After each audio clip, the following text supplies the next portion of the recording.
Hello, welcome back to AMC coming soon. This is the show where we preview all the upcoming releases and rank them by our anticipation level. I'm Kristian Harloff, and I am excited today. First, my panel. David, what's up, man? How are we all doing today, folks? Great to be with Mark and Kristian once again. And there he is, Mark Ellis. What's up, dude? Hey, guys. How are you? That's good. I'm well, too. Nice. That's good. Talking to the audience. I like Star Wars. It makes it personal. It was good. All right, here's how it works. If you guys have never watched this show before, what have you been doing? But if you haven't and you're brand new, I want to tell you how we rank the movies. Here's our little chart right there. There it is. Number 1, not interested. Nope, don't like anything about this. I've heard about it. I don't care. 2, curious. Well, all right, maybe. There's some things in there that might be okay. It might turn out to be all right.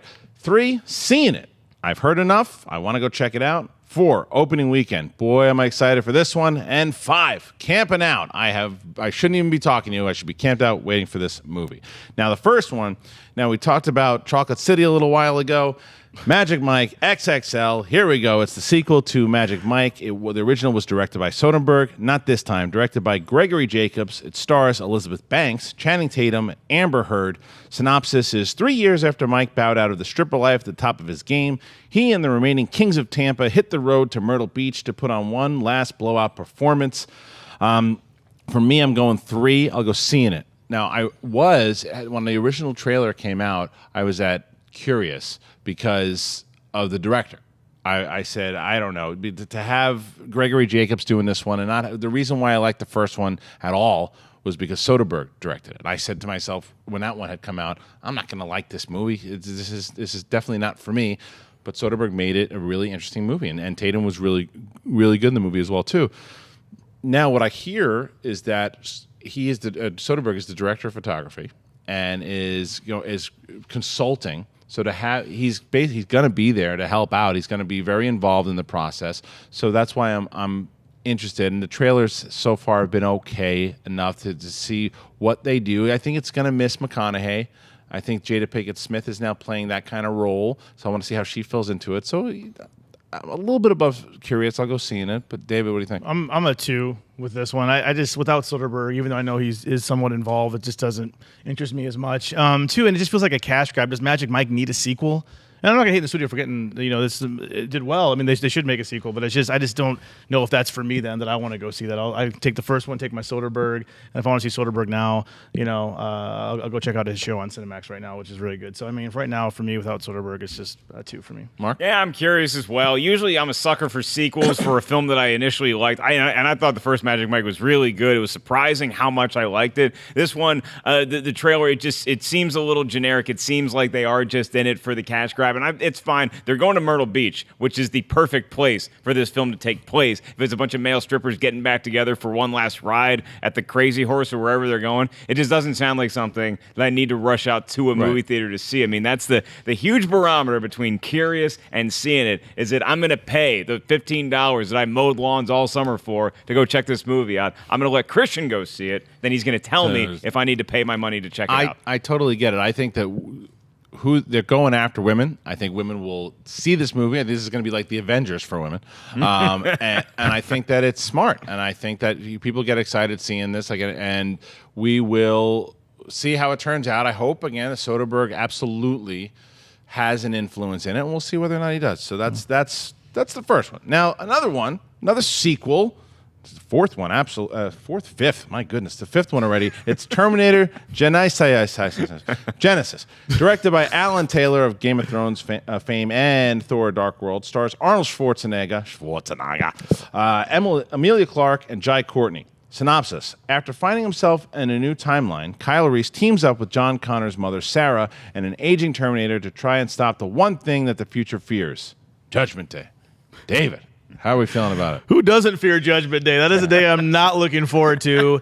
However, Terminator Genisys, I am looking forward to. When I first saw the trailers, it looked bad. I was like, I don't want to see this. That does not interest me. Ever since Cameron left after the first two, it just...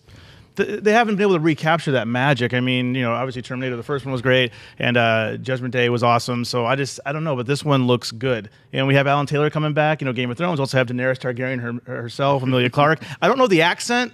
You know, like come with me if you want to live. You know, like I don't know about all that, but it looks like it could be entertaining. It's probably gonna be a lot of great action. It's what you want from a summer blockbuster. If it's gonna be a little smart, that's an added bonus. Mark. I'm gonna say a 4, and I'm embarrassed that I'm saying it. I don't think this movie is gonna be good. I'm gonna tell you that right off the bat. But I have to see this opening weekend because it's a Terminator movie, man. I love Terminator so much. There's so much that it appears to like in this film. Not the least of which is the fact that Alan Taylor directed it, and he surprised me with Thor: The Dark World. Not to mention the Game of Thrones lineage and the fact that Emilia Clarke's in it. She looks exactly like Linda Hamilton, a young Linda Hamilton does. And Arnold returning. Arnold returning is the reason why I'm like, okay, I would just be seeing it for the name Terminator. The fact that Arnold's back and it looks like he's got a pretty substantial role, him fighting his young Terminator self, looks pretty awesome to me. Even though that poster, like if I was just going to look at that poster and I didn't know it was a Terminator movie, I'd be selling it. I mean, it looks, it's a bad poster. A lot of the ad campaign for this movie does not look good, but it's Terminator and it's Arnold, so I'm going to pay my money and I'm probably going to regret it. Kristian, sorry, I don't want to cut you off. I forgot I didn't give, 4 for me. I'm going to go opening weekend. We're going opening weekend. I don't think I weekend did give it a review. Great. right, Yeah, cool. opening weekend. I'm going. So 4, and then both of you guys are 4. Two fours. opening weekend. 2 4s, yeah. I have gone. The movie hasn't even come out yet. I've been through so many different emotions with this movie. When it was announced about what it was about and all the rumors, I was at a 5. I was a camp out with this thing. And then when they announced Alan Taylor, I'm like, yeah, I'm still at that 5. Sounds good to me. And then the initial posters started coming out for it, where those EW posters started coming out, and I went, starting to drop a little bit. And then those trailers started coming out, and then the maybe what the twist is revealed in that other one, and then the fact that I heard something along the lines of that they're just trying to pump out as many sequels as possible because the rights go back to James Cameron in like 3 years or something. So they're trying to get them out as fast as they can. They're trying to work before Judgment Day. That scares me. I'm at a 2. I'm curious now. Because I just don't know, and I'm not huge on Jai Courtney. I love that Arnold is coming back. To watch him go and do whatever he has to do is fantastic. And yes, Emilia Clarke looks great as Sarah Connor, and I think she could be the saving grace. You haven't seen anything from Matt Smith yet. He's in the movie. Who knows what he's going to do? And I don't know what Jason Clarke, as John Connor. I hope that they don't ruin it the way I think that it looks like they're going to. I hope I'm surprised. But right now, I'm just curious. But that twist that you mentioned, they show in one of the trailers, is also hinted at on this piece of crap poster we're looking at. So is it really going to be It's not teased. Yeah, it's shown. Or is that something that happens early on in the movie, and then we just get to go on a fun ride after that? Right. That's a good call. Hope. I think that's really what it is, though. And it's funny you say that, too, because it's been brought up many times on Movie Talk as well. I think that at this point, with the fact that they put him in the poster, the fact that they show you on the trailer, I think that they're almost saying, this is not a big twist. This is a plot point. And I hope that's the case. For me, the first Terminator is still my favorite. The first one, I love Judgment Day, but the first one to me, because I've said it a million times and I'll say it again, is that it was a horror film. It really was. And the way, the grittiness and the low budget actually served it well. And because of Stan Winston's effects and everything, the way that we live in a different time. That was 84 or 83 when they made it. It came out in 84, but it was, they had to rely on the special effects of the day. We've evolved, but I don't want them to rely on too much. The shot of Arnold jumping out of the helicopter and diving into and blowing things up, how's he going to survive that? The old Terminator would just blown up right away. It pulls you in, just that music in the trailer, and you're like, dun, dun, dun. Are they going to use it, though? Since the second one, they haven't used that music. Yeah, it's just like when you know a new Alien movie, like you know they're going to do the new Alien series with the guy who directed Elysium and Neil Blomkamp. Yeah, Neil Blomkamp. And even though the last few Aliens, when I mean that, the 3 and 4 weren't great, just Alien, like you're like, what? New Alien film? Like you can't help. You hear those words, new Terminator film. Like you said, you perk up immediately because we grew up watching those movies. Like because 1 and 2 were so good, you want this one to continue. We want to recapture that feeling we had when we were younger. Right. These things trade off nostalgia. T2 changed the way I saw movies, and so just for that alone, you're going to get my money. This feels like I'm playing roulette in Vegas, where it's a really fun game to play. I know I'm probably not going to win anything.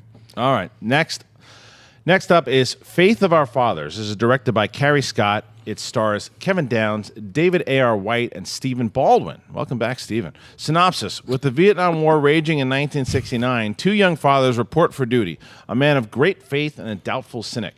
A quarter century later, their sons, Wayne and John Paul, David A.R. White, and Kevin Downs, meet as strangers. Mark, what'd you think of the trailer, and what do you think? What's your anticipation for Faith of Our Fathers? Yeah, I'm always I'm curious. I'm going to give this a 2 because I can get easily sucked into a war film. I like the message that they usually have, but it really walks that fine line of if it gets too preachy, all of a sudden I'm no longer interested, and I'm actually upset that they use something like war to try to get me into something else. It's from, what do you say, the producer, the director of God's Not Dead, which is a movie that actually, surprisingly, I thought that was cool. I liked it. It didn't feel like it was hitting me over the head with a Bible. It was interesting. It presented, a version of what life could be like or what the afterlife could be like. This feels like there's a lot of dramatic elements to it, but I saw the trailer, and it just screamed like a TV movie to me, so I don't think I have to see this in the theaters. I'm going to waste my money on Terminator Genisys instead of seeing this. David? Yeah, I just don't think with a war movie, I'm a 1-2. I don't think with a war movie you need extra oomph to like just display the gravity of the situation that everybody's in. You don't need just with the stuff with like, oh, God will be there for you and all this stuff. And I went to seminary, so I went to grad school and seminary, so I love theology. I love studying that stuff, but this just looks like it's just like you said, it's a little preachy. It's just tugging on you a little bit too much. Like this is war. This is hell. It's awful. Like no one's going to admit like this is a great thing. So it's like no one wants to be. You don't need like that extra element there to sell me on this, atrocity that is war. So I just think it looks a little bit overdone to me. So I'm gonna do a 1. So were you at a 1 also, or you 2? Yeah. No, I was at a 2. You're at a 2. Yeah, I'm curious. Okay. Because I'm at a 2. I'm curious. I agree with you though. If this movie is just kind of smacking you over the head with the message, like that's kind of some of my problems with Neil Blomkamp's last couple of movies, is that they're beating you over the head, and even Tomorrowland, same thing. Too much message, not enough movie. Now, I'm not going to judge that. That's why I'm going to go a little higher than just not seeing it, because I haven't seen the movie yet. But there's certainly that fear that could happen. But I want to see how that works out, because we haven't really gone back to the Vietnam War in a bit in films anyway, at least that I can remember.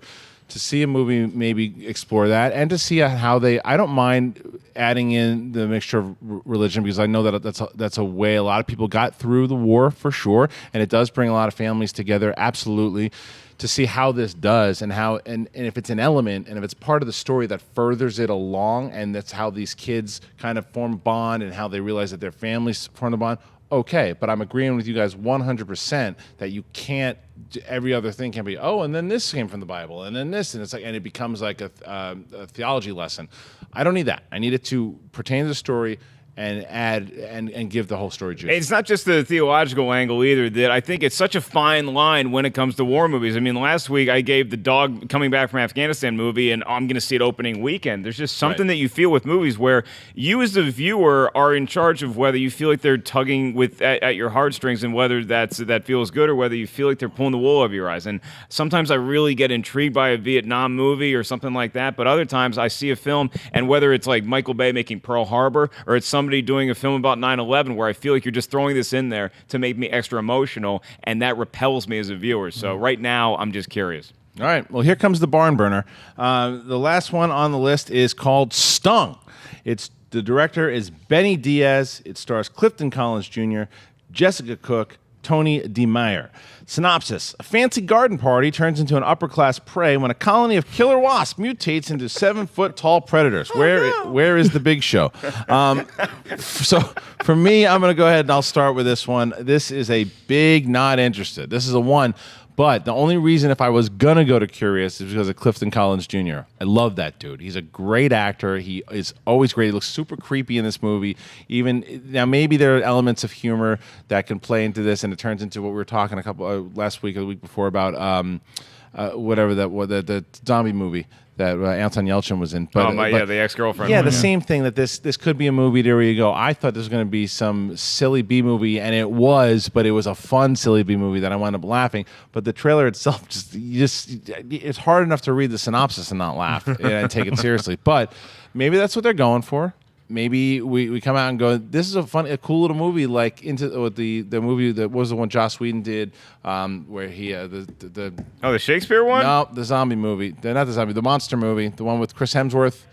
Cabin in the Woods. Yeah. Cabin in the Woods. So maybe there's like a Cabin in the Woods where they are spoofing off all of these types of movies. Maybe. But David, what do you think? Yeah, I'm with you, Kristian.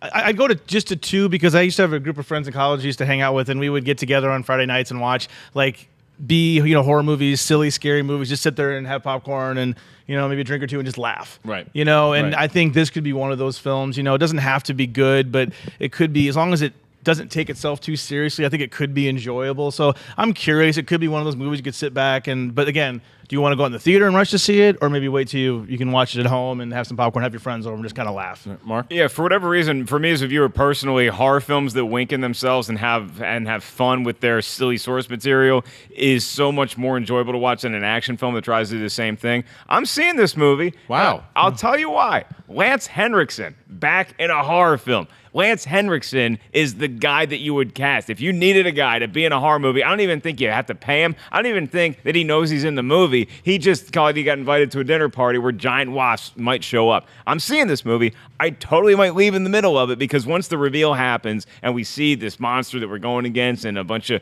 old women have this slimy, evil wasp biting their face, I might just want to take off and get the hell out of there. But if I'm having fun with this and there's a few scares, it's going to be well worth it. All right. Well, that's it. That's this week's episode of Coming Soon. This is where you guys come in. Make sure you comment and start a conversation. Out of the movies we talked about today, which is the one you're going to see? I'm guessing maybe it's Terminator. I don't know. Maybe it's Magic Mike. Have a conversation, talk about it, or are you going to go see something from last week? Let us know what you think of the movies, and let us know what you think of the show. We love hearing your comments or reading your comments. Can't really hear them yet. Other than that, I'd like to thank the panel. David, where can the people find you? Find me a few places. You can find me on Twitter at GriffinDE, as well on YouTube at Think Hero Pro.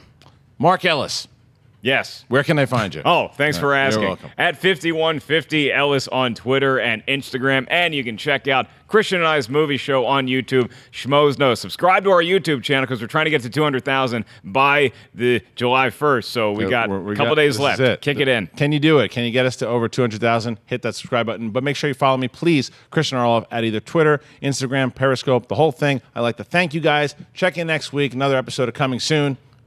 Peace out.